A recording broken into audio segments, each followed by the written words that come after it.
சுந்தரம் 10ஆம் வகுப்பு படித்துக் கொண்டிருந்தான். கடந்த நாள் மாலையில் அவன் வீட்டின் அருகே நண்பர்களோடு பேசிக் கொண்டிருந்த பொழுது கெட்ட வார்த்தை பேசியதை தாயார் கேட்டார்கள்.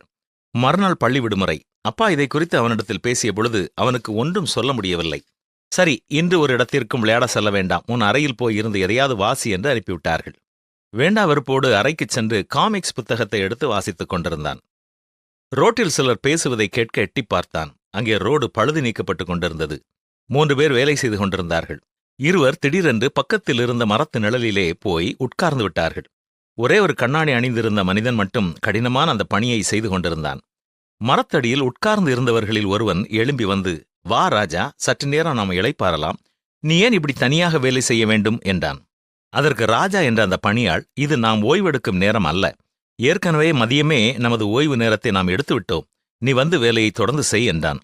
அதற்கு ராஜா, இல்லை, சற்று நேரம் முன் சேகர் வந்து நாம் 6 மணிக்குள் இந்த வேலையெல்லாம் முடிக்க வேண்டும் என்று சொல்லியிருக்கிறார். அவர்தான் இப்பொழுது நமக்கு பாஸ். அவருக்காகத்தான் நாம் வேலை செய்கிறோம். அவருடைய எதிர்பார்ப்பை நாம் செய்து முடிக்க வேண்டும் என்றான். அதற்கு அவன், இன்று இந்த வேலைக்கு நமக்கு பாஸ் சம்பத்தான். அவன் மரத்து நிழலில் உட்கார்ந்து இருக்கும் பொழுது நீ ஏன் வேலை செய்ய வேண்டும் என்றான். அதற்கு ராஜா, யார் பார்த்தாலும் சரி, பார்க்காவிட்டாலும் சரி, நான் ஏற்கனவே மதியம் எனது ஓய்வு நேரத்தை எடுத்து முடித்து விட்டேன். இப்பொழுது இது எனக்கு பணி செய்யும் நேரம், எனவே நான் என்னுடைய பணியை செய்து முடிக்க வேண்டும் என்றான். ராஜாவின் வேலையை கெடுக்க வந்தவன் எரிச்சலோடு, இவன் என்ன சொன்னாலும் திருந்த மாட்டான் என்று சொல்லிக்கொண்டே மர நிழலை நோக்கி நடந்தான். அருமையானவர்களே, நாம் என்ன வேலை செய்கிறவர்களாக இருந்தாலும் நமது அதிகாரி நம்மை எப்பொழுதும் பார்த்து கொண்டு இருப்பதில்லை.